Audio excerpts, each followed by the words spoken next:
This is day 6. So this is part B of day 6. तो part A में हमने पढ़ा था रेडाई रेशियो. ये पार्ट में हम पढ़ेंगे inter ionic distance in ionic crystals. तो जो आयोनिक क्रिस्टल्स हैं उसमें कैटायंस और एनायंस होते हैं. तो अगर हम कैटायंस की रेडियस को R प्लस से डिनोट करें और जो एनायन है उसकी रेडियस को हम रिप्रेजेंट करें बाय R माइनस, तो क्वेश्चंस पूछे जाते हैं कि nearest distance, that is nearest approach distance क्या होगा. ऐसे ऐसे क्वेश्चंस होते हैं. एज लेंथ आपको पूछा जाए या एज लेंथ से मिनिमम डिस्टेंस पूछा जाए, तो उसके लिए हम डिफरेंट डिफरेंट स्ट्रक्चर ले लेते हैं. तो पहले जो स्ट्रक्चर है वो है रॉक सॉल्ट स्ट्रक्चर. अब आपको पता है कि रॉक सॉल्ट स्ट्रक्चर है उसमें जो एनायंस है वो FCC अरेंजमेंट में जाते हैं और कैटायंस जो है वो एकोमोडेट करते हैं ऑक्टाहेड्रल वॉइड्स को. तो फ्रेंड्स यहाँ पे मैंने आपको ड्राइंग में पहले से ही बता दिया कि ये जो पॉइंट है A और B, सो जो लेंथ AB है वो एक्चुअली फेस डायगोनल है, और ये जो फेस डायगोनल है आप ड्राइंग से बता सकते हो कि अगर हम एनाइन का रेडियस R माइनस ले लेंगे तो ये टचिंग पॉइंट तक डिस्टेंस होगा R माइनस. ये टचिंग पॉइंट से स्फीयर, ये स्फीयर तक का डिस्टेंस हो जाएगा 2R माइनस, और ये पर्टिकुलर डिस्टेंस हो जाएगा R minus. So face diagonal है उसका टोटल लेंथ है with respect to radius of anion वो हो जाएगा R minus plus 2R minus plus R minus, that is 4R minus. अब हमें पता है कि अगर हम ये क्रिस्टल है उसका एज लेंथ है उसको हम A से डिनोट करेंगे, तो अकॉर्डिंग टू पाइथागोरस थ्योरी ये हमें जो AB है वो मिलेगा √2 इंटू A. तो हम बोल सकते हैं कि √2 into A is equal to 4R minus. तो फ्रेंड्स अगर आपको नियरेस्ट अप्रोच पूछा है, मतलब दो एनाइन के बीच मिनिमम डिस्टेंस कितना होगा, तो ये पॉइंट को हम P बोले. So AP is equal to nearest distance between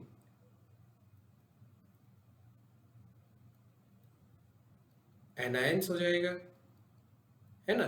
तो वो डिस्टेंस कितना हो जाएगा 2R माइनस. सो 2R माइनस मतलब AP है वो हाफ ऑफ AB है. तो अब हमें पता है कि 2R माइनस लेंगे तो वो हो जाएगा √2 into A by 2. So sorry √2 into A by 2. तो अगर आपको nearest distance between two anions पूछा जाए तो आप सीधा ये रिलेशन यूज कर सकते हो. ओके चलिए अब वापस हम ड्राइंग में जाते हैं. तो ये आपको पता चल गया कि उसका जो फेस डायगोनल है उसमें एनाइंस है वो एक दूसरे के म्यूचुअल कांटेक्ट में रहते हैं. तो वो टोटल लेंथ हो जाता है 4R minus, and according to Pythagoras theory as length and height and breadth for cuboid structure is A, length AB is equal to √2 into A जो इक्वल है 4R माइनस जितना. तो उससे हम nearest distance between two anion count कर सकते हैं. अच्छा अब यहाँ पे यही ड्राइंग में देखेंगे मैंने येलो पैच से एनायन को शो किया है और ये कैटायन है, मतलब ये जो है वो एज लेंथ है. अब ये जो एज लेंथ है वो इक्वल है R माइनस, ये कैटायन है जिसका रेडियस हम R प्लस ले लेंगे तो ये जो डिस्टेंस है वो हो जाएगा 2R प्लस और ये डिस्टेंस हो जाएगा R minus. So A is equal to R minus plus 2R plus plus R minus, that is A is equal to 2 into bracket R plus plus R minus. Okay तो अगर आपको nearest distance between cation और anion पूछे तो हो जाएगा R plus R minus is equal to A by 2 if the structure is like rock salt, that is like NaCl. Okay चलिए अब मूव करते हैं next type of ionic crystal में. ये आपको पता चल गया कि ये सीजियम क्लोराइड लाइक स्ट्रक्चर है।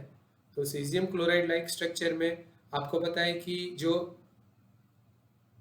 ये जो डिस्टेंस है वो r माइनस जितना हो जाएगा, ये 2r प्लस जितना हो जाएगा और ये r माइनस जितना हो जाएगा, क्योंकि सीजियम क्लोराइड में जो सीजियम आयन है वो क्यूबॉइड वॉइड में होता है, that is body centred position पे होता है। तो ये जो बॉडी डायगोनल है जिसको हम मैथमेटिकली सॉल्व करेंगे, क्योंकि उसके जो एज लेंथ है उसको हमने a कंसीडर किया है, तो उससे हम फेस डायगोनल निकाला था हमने जो √2 × a मिल रहा था। तो अगेन यूजिंग पाइथागोरस थ्योरी हम बोल सकते हैं कि अगर ये पॉइंट को हम a बोल दें, ये पॉइंट को b बोल दें, so AB is equal to √3 × a। Okay, लेकिन आप ड्राइंग देखेंगे तो उसमें AB है with respect to radius of cation and anion, it is equal to 2r plus r minus. Okay, so we can say nearest distance between cation and anion will be √3 into a by 2। Okay, तो ये हो जाएगा minimum distance between two opposite ion in case of caesium chloride like structure. और friends यहाँ पे एक बात रह गई, sorry, in case of rock salt like structure हमने nearest distance between two opposite ion find out किया, r plus r minus is equal to a by 2। हमने बिटवीन टू एनाइन भी फाइंड कर दिया, लेकिन अगर आपको nearest distance between to cation पूछे तो उसके लिए मैंने ये ड्राइंग में थोड़ा बहुत चेंजेस किया है। अगर आप ये देखेंगे ये दो येलो स्फीयर, तो वो जो एज पीछे की तरफ है उसकी तरफ है, ये आगे वाला एज है, तो जो ये साइड एज है राइट हैंड साइड का उसके सेंटर पे है कैटाइन, ठीक है ना। तो ये कैटाइन से ये कैटाइन का डिस्टेंस क्या होगा, क्योंकि वो नियरेस्ट डिस्टेंस है, तो इससे लेस डिस्टेंस पे जो कैटाइन है वो नहीं रह सकते हैं, तो हमें ये डिस्टेंस मेजर करना है जिसको मैं ब्लू लाइन से रिप्रेजेंट कर रहा हूँ, ठीक है ना। तो ये डिस्टेंस हम कैसे फाइंड आउट करें, चलिए, तो अभी हम टेम्पररी इसको सेंटर को लेटाइस पॉइंट, ये लेटाइस पॉइंट है उसको BA से डिनोट करते हैं। लेटाइस पॉइंट जो सेंटर ऑफ एनायन है, जो पीछे की तरफ का जो कॉर्नर है वहाँ पे उसको हम B बोल दें, और इसको ये जो कैटायन है राइट हैंड साइड पे उसके सेंटर को हम C बोल दें। तो अभी आप बोल सकते हो कि जो AB है, लेंथ AB है, is equal to a by 2। Okay, जो लेंथ AB है वो कितना है, a बाई 2। अब हमें पता है कि a कितना है, a is equal to 2r plus r minus, and so it is equal to r plus r minus, तो वो हाफ है, समझ रहे हो। ये जो inter ionic distance between two opposite ion है वही लेंथ AB हो गया। चलिए, अब लेंथ BC है, वो भी क्या होगा, वो भी a बाई 2 हो जाएगा ना। So length BC is also equal to a by 2, that is r plus r minus.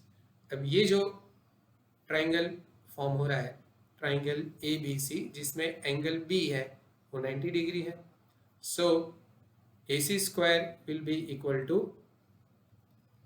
AC square is equal to AB square plus BC square। so अगर इसको हम A ले लेंगे तो ये हो जाएगा A square by 4 और ये भी हो जाएगा A square by 4।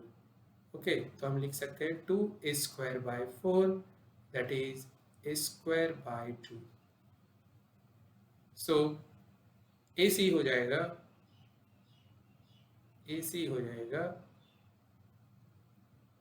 a upon √2।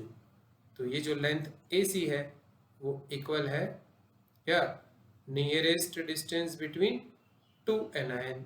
सो हम लिख सकते हैं कि nearest distance between two anion that is 2r plus is equal to a upon √2। Okay, Now let us move to next type of ionic crystal, and it is ZnS. अगर हम ZnS की बात करें तो ZnS में आपको पता है कि यहाँ पे कॉर्नर पे S2 माइनस आयन होते हैं, और जो 50% ऑफ टेट्राहेड्रल वॉइड है उसमें Zn2 प्लस आयन एकोमोडेट होते हैं। तो ये जो पर्टिकुलर लेंथ है, इसको हम पॉइंट ए बोल दें, इसको पॉइंट बी बोल दें और इसको डी बोल दें। तो जो ए बी है वो है 1/4 ऑफ ए डी। अब आपको बताएं कि जो ए डी लेंथ है वो तो √3 इंटू ए है। ओके, तो ये हो जाएगा √3 इंटू a/4। तो अगर हम यहाँ पे कैटायन ले रहे हैं ऐसे, तो जो ए बी लेंथ है वो कितना है? A B length is equal to r minus plus r plus. So this is nearest distance in zinc blende structure R plus R minus is equal to √3 into a/4। Okay, तो ये relation भी आपको बहुत काम में लगेगा।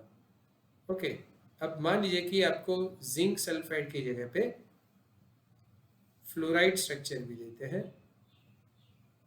Fluoride structure में भी क्या रहेगा कि जो F माइनस आयंस है वो FCC अरेंजमेंट में है, that is F minus ions है वो अरेंज है in tetrahedral voids. All the tetrahedral voids are completely filled, so there are 8 F minus ion and Ca2 plus ions undergo FCC arrangement, so there are 4 Ca2 plus। Okay, तो अभी आप S2 minus की जगह पे Ca2 plus ले लेंगे और S minus 2 है उसकी जगह पे आप F माइनस ले लेंगे, तो रिलेशन तो यही मिलेगा, that is RCa2 plus plus RF minus is equal to √3 into a/4। If we take anti-fluoride structure, that is Na2O like structure, तो उसमें भी हमें यही रिलेशन मिलेगा, that is RO2 minus plus RNA plus is equal to √3 into a/4। Okay, चलिए अब next है वो है regarding density and number of atoms और मॉलिक्यूल्स पर यूनिट सेल। तो ये उसकी फॉर्मूला है। जैसे आपको पता है कि मोल हम कैसे फाइंड करते हैं, weight divided by atomic weight for elements and weight divided by molecular weight for substance. तो पहले तो हमें मोल पता होना चाहिए। अब आपको पता है कि 1 मोल है तो उसमें एवोगैड्रो नंबर ऑफ मॉलिक्यूल्स या एटम्स होते हैं। तो अगर हमारे पास x मोल मिल जाते हैं when we divide W given weight by atomic weight for elementary crystal और by molecular weight for ionic crystal, तो हमें मोल ऑफ एटम या मोल ऑफ सब्सटेंस मिल जाएगा। इनटू Na करेंगे तो हमें नंबर ऑफ एटम्स या नंबर ऑफ मॉलिक्यूल्स मिल जाएंगे। लेकिन पर यूनिट सेल उसको हमें डिवाइड करना पड़ेगा इफेक्टिव नंबर ऑफ एटम से या नंबर ऑफ फॉर्मूले से। तो अल्टीमेटली नंबर ऑफ एटम्स और मॉलिक्यूल पर गिवन ग्राम वो हो जाएगा W into Na divided by Z effective into atomic और मॉलिक्यूलर मास। फॉर एग्जाम्पल, अगर आपको पूछा जाए कि 5.85 ग्राम NaCl में कितने मॉलिक्यूल्स हैं, तो क्या करेंगे, यही फॉर्मूला हम यूज करेंगे। So number of molecules will be equal to weight, that is 5.85 into Avogadro number divided by 4 into molecular mass, that is 58.5। तो अगर हम इसको सिंप्लीफाई करेंगे तो ये हो जाएगा Na/40। फर्दर आप उसको सिंप्लीफाई कर सकते हो by dividing Avogadro number by 40, you will get the answer. Now next is density. Friends, हमें पता है कि density is actually mass by volume. तो अगर हम वॉल्यूम की बात करें तो क्यूबिक स्ट्रक्चर के लिए वो ए क्यूब हो जाएगा, तो हम वॉल्यूम की जगह पे ए क्यूब रख सकते हैं. अब हमें पता है कि मास ऑफ वन एटम या वन मॉलिक्यूल क्या होता है. So when we divide atomic mass और molecular weight by Avogadro number, it shows mass of one atom और mass of one molecule. Atom with respect to atomic mass, molecule with respect to molecular mass. क्योंकि आपको elementary crystals that is metallic crystals भी देंगे और ionic crystals भी दे लेंगे, तो उसके लिए हम एक ही फॉर्मूला यूज करते हैं. ओके, अब ये तो एक मॉलिक्यूल या एक एटम का मास हो गया, लेकिन हमारे पास जो यूनिट सेल है उसमें Z इफेक्टिव दैट इज कुछ नंबर के एटम्स या मॉलिक्यूल्स होते हैं. जैसे हम SCC ले लेंगे फॉर एलिमेंट्री, तो उसमें जो Z इफेक्टिव है वो 1 मिलता है. हम BCC स्ट्रक्चर ले लेंगे तो उसमें हमें 2 मिलता है. हम FCC स्ट्रक्चर ले लेंगे तो उसमें हमें 4 मिलता है. ठीक है ना. वैसे ही हम आयोनिक क्रिस्टल के लिए हमने निकाले हैं, जैसे NaCl है तो 4 मिलेगा, जिंक सल्फाइड है तो 4 मिलेगा, BCC है तो 1 मिलेगा. ठीक है ना. तो इसीलिए हम बोल सकते हैं कि पर यूनिट सेल जो इफेक्टिव नंबर ऑफ एटम्स है या टोटल नंबर ऑफ फार्मूला है उसको भी हमें इंक्लूड करना पड़ेगा. So the mass of atom और molecule present per one unit cell in one unit cell is equal to Z effective into atomic mass or molecular mass divided by Na. So this is ultimately formula of density. Now in the next lecture we will discuss the problem you have, क्योंकि ये lecture के साथ मैंने link में numerical base problem है उसका एक PDF भी अटैच किया है, तो आप उसको डाउनलोड कर ले और उसमें से जो भी डाउट है अकॉर्डिंगली वो मुझे आप मेल कर सकते हो या व्हाट्सएप नंबर पे व्हाट्सएप कर सकते हो. तो वो डाउट्स हैं उसको हम नेक्स्ट सेशन में डिस्कस करेंगे. Thank you.